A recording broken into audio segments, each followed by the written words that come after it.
As business owners, there's one skill that's massively underrated, and it quietly determines whether our week runs us or we run our week. That skill, they call it time management. And today I'll walking you through 5 strategies that'll change how you prioritize, plan, and protect your time. Showings, client calls, paperwork, prospecting, and somewhere in there, you're trying to make it home for dinner with the family. And a lot of the productivity advice that's out there just wasn't built for a schedule as unpredictable as ours. By the end of this video, you'll have a repeatable system for planning your week, prioritizing what actually moves the needle for you in your business, in your life, and building daily habits that protect time for the people who matter most to you. So if this helps you even a little bit, please share this video with a friend. Do me a favor and hit subscribe. I've got a lot of systems and strategies for realtors and business owners just like you coming your way. So grab a cup of coffee, get comfortable, and let's get into number one. One of the things I find every year when we business plan is we try to project numbers with working 365 days. So I'd like you to know and have as many days off and travel and family and weekend days off as you would like, and then work your face off on the days that you're working, right? That's the idea. So we have to mark days in the calendar to assess the balance of workload. This is what I'm talking about. What I'm talking about here, and this could be a wall calendar. This is how I have it at home, but I thought I'd make a digital version of it for you guys. What we have here is I see personal days for me. I see business trips for me. I see business planning for me. I see monthly review time, and I have all my family time marked off.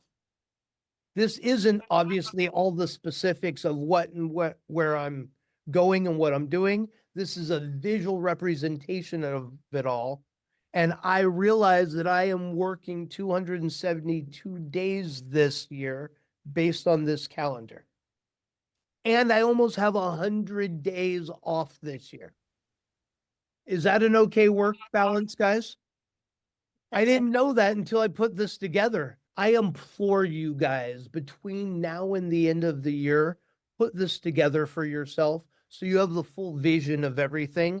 This and these trips and reminders help us get through the day-to-day stuff and the small little hiccups and speed bumps and issues, and hopefully propel us to, let's go do a little bit more. I'm going to England, London, and back with the family, right? I know the next 3 weeks are all out to make that happen.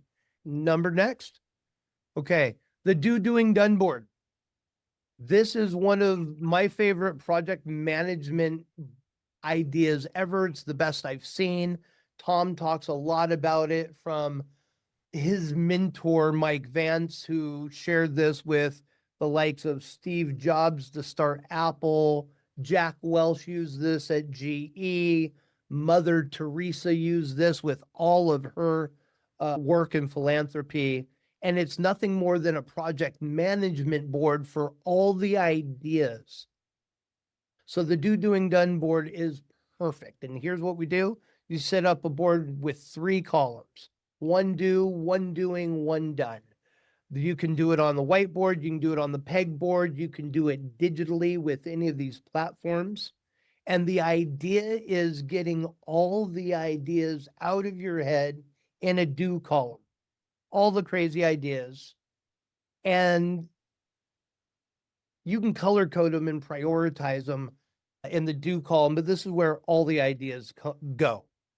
And then we do the doing column. So we take the priority number 1, 2, and maybe 3 maximum, and we bring them over to the do column as we're working through the projects.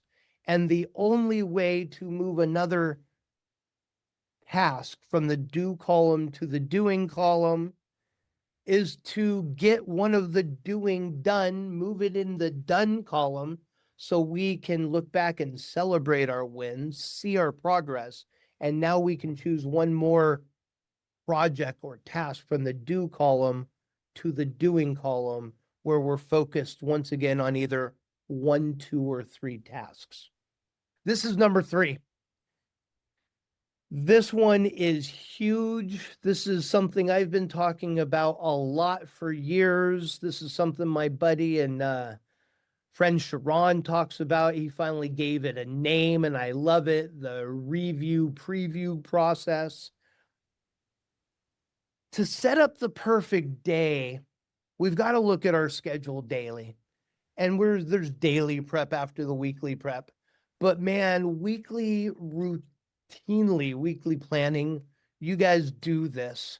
Do you get in the habit of reviewing the last 7 days before you plan the next 7 or 14? And if not, I highly recommend you start adding that to the process.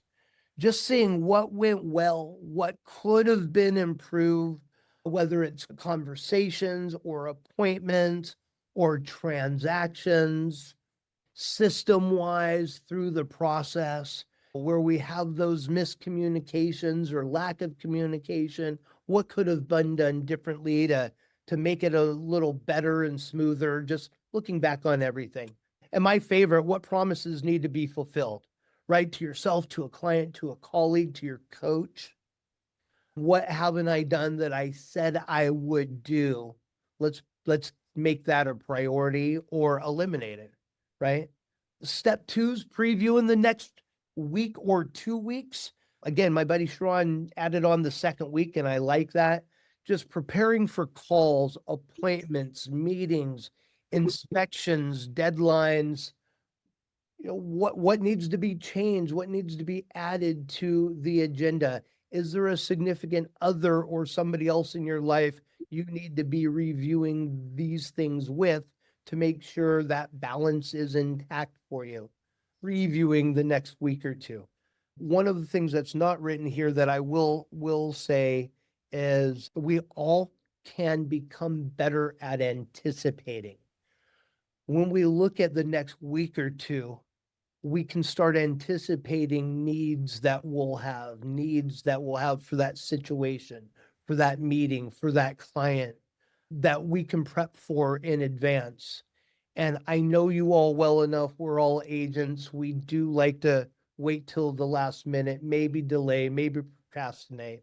This lets us get ahead of the curve with our thoughts and our planning for the week or two to come. I can do that with every day too.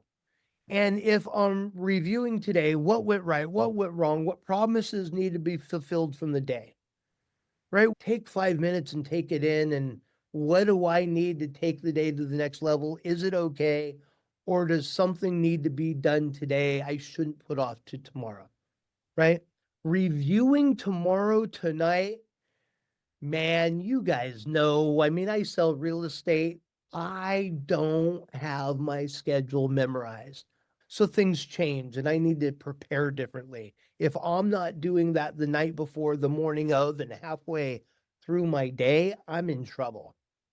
Prepare numbers and materials and notes. By the way, if you're going to walk in and prospect, like first thing in the morning, if that's going to thing, or follow up, have all those numbers ready to go. You shouldn't come in and start prospecting by digging for the numbers. We equate prepping for prospecting with prospecting time, and that's not the same. So do your prep work the night before. You'll be happy. And the night before, if there's a lot to do, create your tomorrow to-do list tonight. So when you wake up, you already know it's simply following the list now. It's simply following the schedule. Do you know what a time study is? Beautiful. Okay, right crowd. So time studies track how you spend time. And here's what it is. You track your time. You want to find out when you do a time study where my time leaks are, right? If my day was a boat, where are the leaks, right? Of the time. Track your time over a week, maybe two, up to you, in 15 to 30 minute blocks. And then at the end, we're going to classify of the day each task as red or green. The classifying as red and green is such a great tool when you add it with assigning a 1 to 4, a dollar sign 1 to 4, based on how much value or cost a task has to you, right? So the higher value, the more dollar signs it has, the less value, obviously, the fewer dollar signs. Like, I don't know, installing lock boxes. Does anybody love installing lock boxes on your listings? That gives you joy and power and low value, but doesn't need to be done. When we identify these, we can identify the task to delegate from you. Red task, low dollar amount, but they have to be done, right? Green amount, five dollar signs, green, meeting with my team one-on-one to make sure they're producing, meeting with my clients for appointments, high dollar amount, green. When I can identify what I'm doing and put the green and red on it with the 1 to 4 value on it, you really get an idea of not only where your time's being spent, where the high dollar value activities are, and either delegate the others or eliminate them and keep as much time on the high dollar activities as you can. So, okay. So conclusion, here's what I got. We have the wall calendar, the doing done board, the weekly review, the daily prep, the time study. That system, those things make time mastery possible.